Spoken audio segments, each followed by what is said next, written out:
This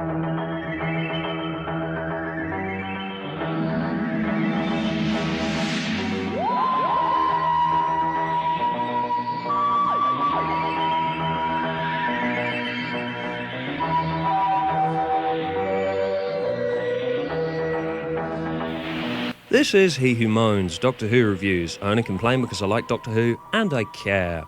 And I overanalyze too much because, whatever, it's just my opinion.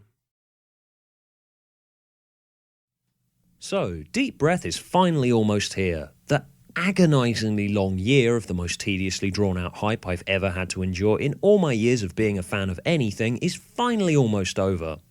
I thought I should set my opinions in context before I start, since yes, I have been incredibly nihilistic about the approaching series recently. Mostly out of force of habit and the title of this video series for one.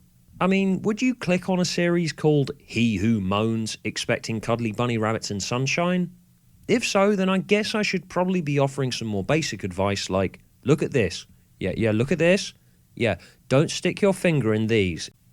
And for second, the other option appears to be spunking from every orifice over the marketing and Moffat saying very little of consequence about how good they all think the new series is. And fuck that, to be honest. And from my experience, if you expect something to be awesome based on the media-generated hype, then everything will always either be a bigger letdown than it should be, or it will always fail to surprise you. So you lose either way as far as I can see.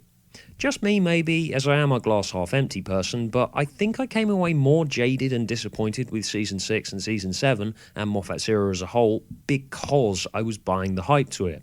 So lowering my expectations was a necessary precaution here. And hell, being surprised will probably be more fun if I happen to be.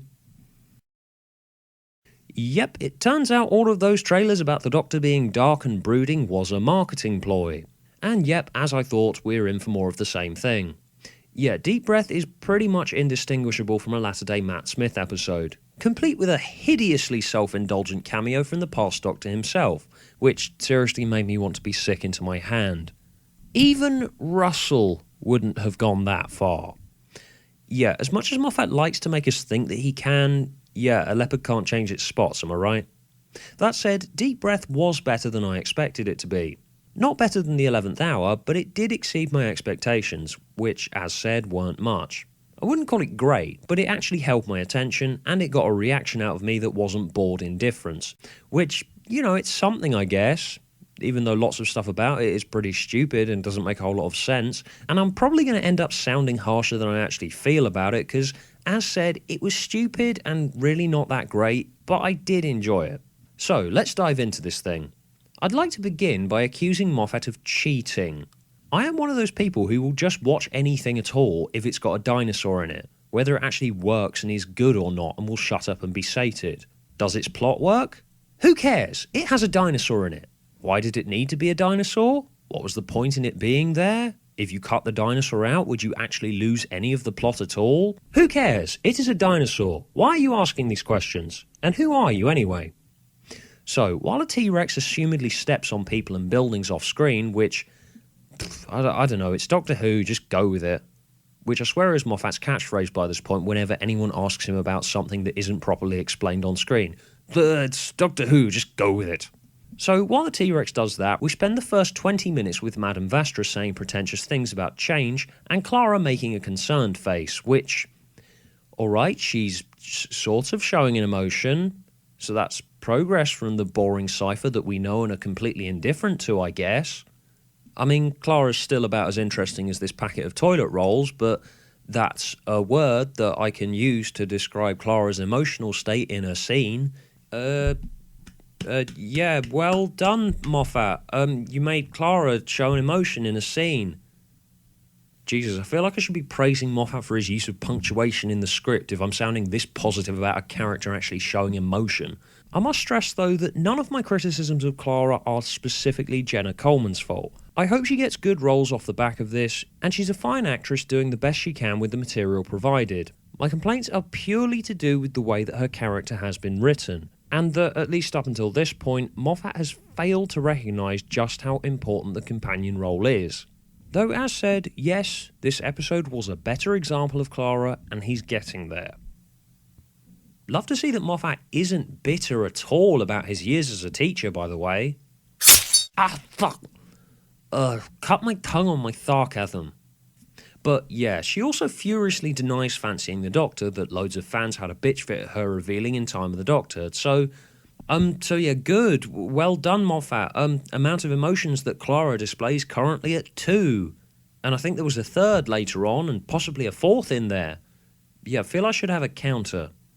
Yeah, the reason that I'm focusing so much on Clara is the Doctor spends quite a lot of time off-screen going nuts, and Clara has to pretty much carry the entire first half, which a companion should be able to do, but with Clara, it's a bit like asking someone to perform Citizen Kane from start to finish with sock puppets. Alright, you could probably do it, and it would be fun for a while, but it'll get old by like 5 minutes in. And it won't exactly have much impact, since pretty much every scene that didn't feature the Doctor in the first half, I was very tempted to stop paying attention and actually start writing my sock puppet Citizen Kane adaptation. Which is a video that will probably surface on my channel one of these days. Rosebud. But I did resist. I mean, at least he's trying to make Clara more independent, which I feel should be noted, but as it's always been, she's just not that interesting as an audience avatar. Though I will admit she's better here than she had been up until this point. And he is at least trying now, so it's definitely a step in the right direction. Just not an interesting one. Yeah, I think somewhere along the line, Moffat confused the classic show's slow pace with boring, boring, boring, then make lots of stuff happen all at once.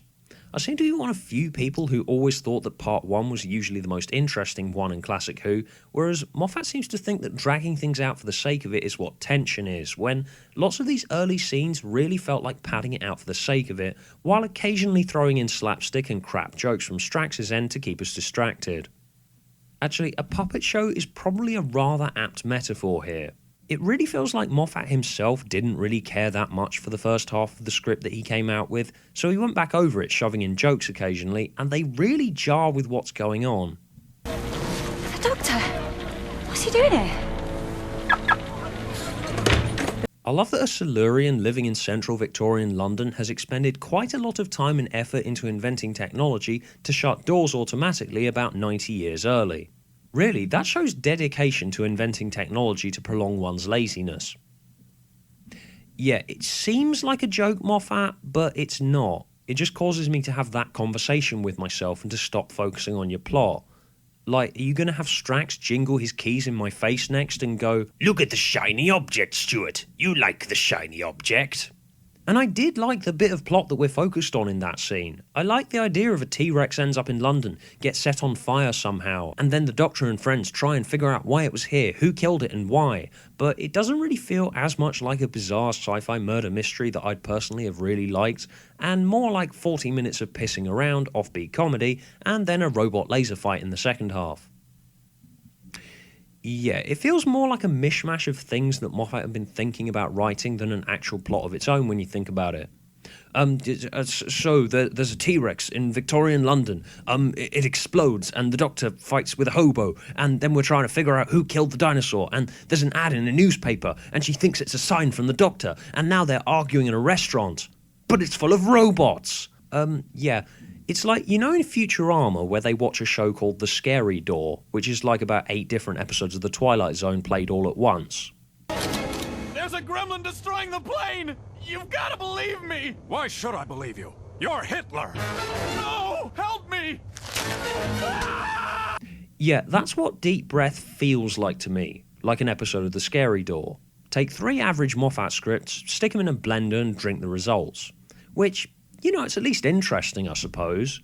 I mean, so we can't make one plot that flows seamlessly together anymore. Big word, but at least it's got stuff happening in it. But, as said, Acts 2 and 3 have pretty much nothing to do with Act 1. In fact, you could easily cut about 8 or 9 scenes out of Act 1 and nothing would really change. In fact, Vastrogeny and Strax, you could easily cut them completely out of this script and nothing would change a whole lot. Just have the Doctor figure out a different way of defeating the robots, and cut all of this pissing about with him going nuts down to about 5 minutes, like it used to be in Classic Who. And you could easily have had this at about an hour. Most of the connections between these bits of plot are really, really flimsy, and lots of these scenes felt really superfluous. Yeah, if this rule wasn't written in any screenwriting books ever, then I think someone should go ahead and write it somewhere. If you don't have an idea that you feel capable of spreading over 80 minutes, here's a clever solution to that. Don't. But yeah, I know some people are likely to tell me, but it makes sense, Stuart. Everything connects up perfectly. Fine if you think that, but there's never only one way of making a story play out, and if I had time to make a fan edit clocking in at about 60 minutes that still works, I probably could do it. And the robots stop working if you hold your breath. Okay, and the angels stay as statues if you have a staring contest with them. I swear that Moffat's next monsters will be defeated by playing rock, paper, scissors. But yeah, the robots were fine and they were all well and good, and their plan, we could have done with a bit more time spent on their plan, really. It sort of gets waved away after a few expositional lines when they're trying to wrap it up. Like, you could easily have swapped out some of the endless wanking, the changes like putting a veil on or something and you'd stop seeing it or whatever, and have actually done some of the stuff showing they're getting the parts for their spaceship and getting the T-Rex to central London. Like, the robots spend so much time off screen doing interesting things that the episode doesn't seem to care that much about for some reason. I've said before when I've bashed Russell's era, what really jars with me with New Who is when it's overly self-indulgent and puts its self-indulgence over interesting sci-fi plots. And maybe that makes it feel more real to you, but it just feels like a wasted opportunity to me. You could have cut quite a lot out of these early scenes and made more time for it. That said, while the script still labours about with all of that extraneous crap, it was fairly enjoyable on the whole. It's loud, pretty to look at, and full of rubbish jokes that will keep the kids happy, I guess. Vastrogeny and Strax are a bit grating, but Clara's a slightly stronger character now, and it's got a dinosaur and robots in it, but it seriously could have done with better script editing. I fear we have missed him.